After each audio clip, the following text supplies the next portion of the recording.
there is a serious disadvantage if you do not carry favor. I have found out people really don't care about you.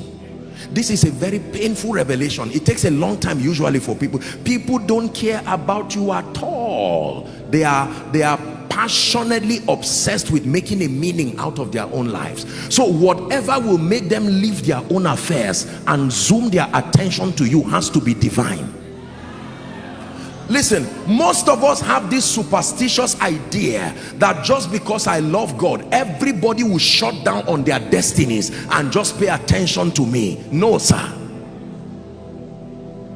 Apostle, the other day I sat in church and someone was looking at me and smiling. My brother, as he was looking at you, he was thinking about something else. I can almost tell you, you are not the one he was looking at. I'm not being sarcastic.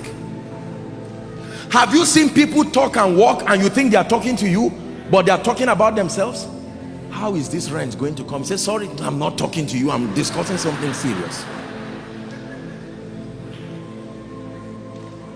Listen, do you know why I'm teaching you this? It's not just to laugh and to scorn.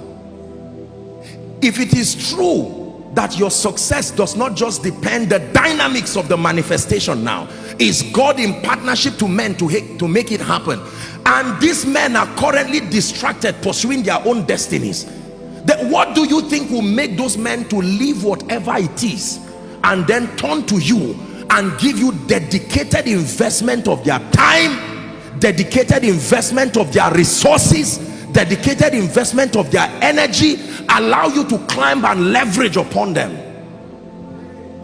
I was preaching, come Sam, I was preaching years ago, and a man of God preached before me, and he shared a story that I found very, very powerful. Pay attention to the story. This is what he said: that there was a senior advocate, I think in this country or so, or around the world, very senior legal practitioner, very wealthy, very successful, influential, one whose name is a key.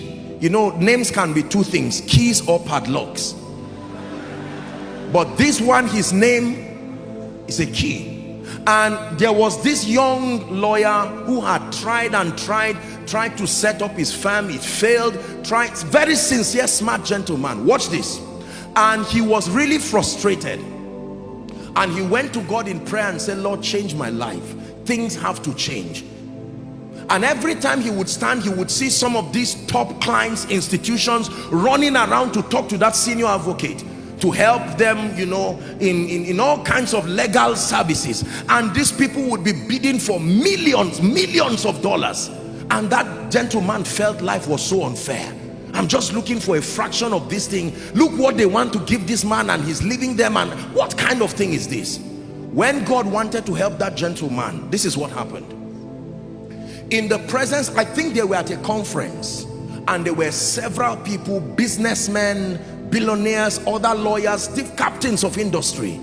And this young man came and cried and said, sir, please help me. Please change my life. And the man said, okay, I will help you.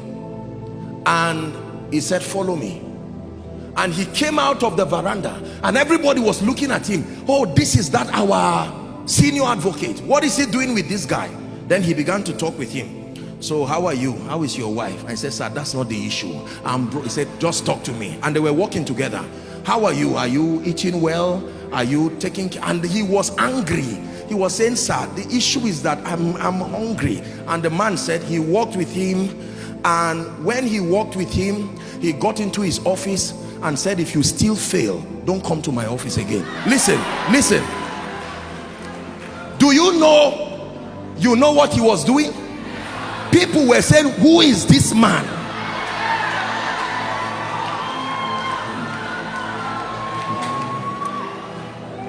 Please sit down. Sit down and learn. You are in the house of God.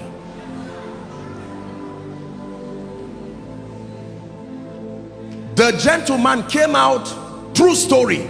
He was about to look for a bike to go home, and someone stopped him and said, sorry, I saw you with this man. Listen, he did not even ask him if he was ill. He said, sorry, we've been trying to get him to negotiate a deal for us, but our rate, can we please can we work with you? And he mentioned a rate that was a breakthrough, and the gentleman was wise to compose himself. Listen, true story. The moment he did that, God granted him grace, called some of his partners and worked together, and within a year this gentleman got a gift and went back to the office of that senior advocate. He knelt down and said, thank you for changing my life. Then the senior advocate asked him, he said, do you know what happened to you? That's what I'm interested in. You keep your gift.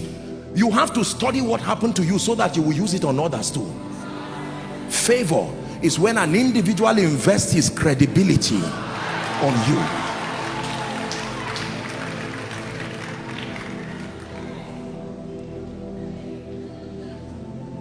Listen carefully. Who likes you in this kingdom matters.